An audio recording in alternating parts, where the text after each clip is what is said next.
Ambrosia for Heads, Justin Hunt. This is LAST7, counting down the top story of the last 7 days.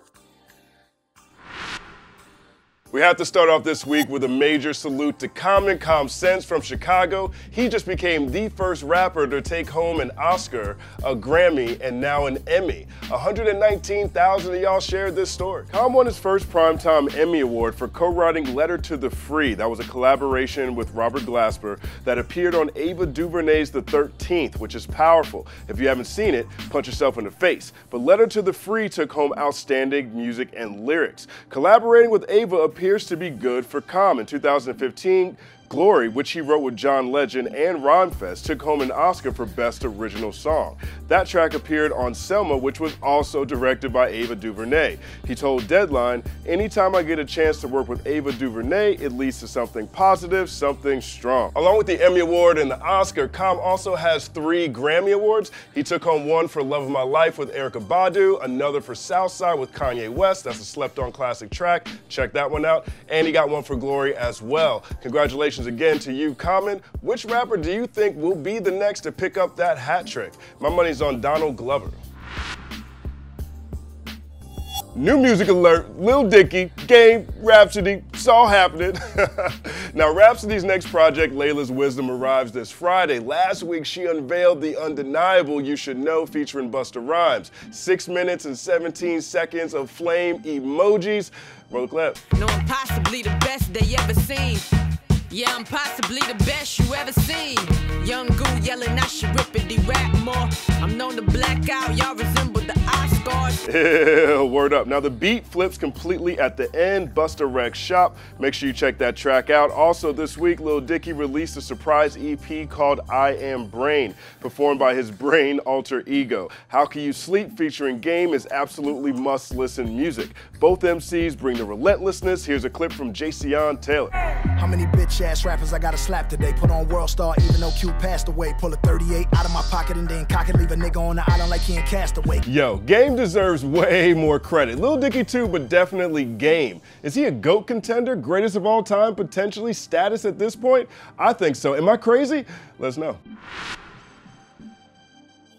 This is by far my favorite story of the week. Do It All from Lords of the Underground, classic group that made Chief Rocka Brick City's own. He's running for councilman of Newark, New Jersey. Do It All was born Dupree Kelly. He held a press conference outside of his childhood home where he said, "As a councilman, I will utilize my years in the entertainment business to expand our arts and cultural industry in Newark, to hire more, to empower more, to do more for our great city." Kelly runs a nonprofit called 21 Community Impact and a media company called 21 Media Group. But it's dope hearing an MC leveraging hip-hop to bring jobs back. The behemoths get a lot of attention, the million-dollar deals and the billion-dollar streams, but small businesses are the foundation of this industry. Plus, Newark's legacy looms large. Queen Latifah, Lauryn Hill, Wyclef, Redman, Rod Digga. Those are his contemporaries. Those are powerful relationships. Dupree Kelly also said this during the press conference: "When people love this city, they can change it. Everybody tweet that." Here's something else dope though. Dupree Kelly, he isn't the first Newark Golden Era MC to run for public office. Wyclef Jean from the Fugees, he ran for president of Haiti in 2010. Remember that? That surprised a lot of people. But the refugee camp in general, they've had a few US presidents come to their aid, help them get out of a jam. Check this out. In 2000, John Forte from the Fugees' classic Cowboys and the Carnival Staying Alive was arrested for carrying $1.4 million worth of liquid cocaine through Newark International Airport. He was convicted with a 14-year minimum sentence. Then he was pardoned by President George W. Bush in 2008. Carly Simon, Ben Taylor, Senator Orrin Hatch all lobbied for his release. It was unexpected. It was dope. Here's another most people don't know about. Wyclef Jean was late delivering the Carnival 2, and that was causing friction between him and now CEO of Sony Music, Rob Stringer. So the way that it happened, you know, I was in a meeting in Haiti with Bill Clinton. You know, keep in mind at one time I was so entrenched in politics. In the process, I'm trying to balance out my music career. And I told Bill Clinton, when I get back to New York, I'm gonna be in a lot of trouble with Rob Stringer if he doesn't give me a pass. And Bill Clinton wrote a letter, a real quick note to Rob Stringer, said Wyclef Jean was with me.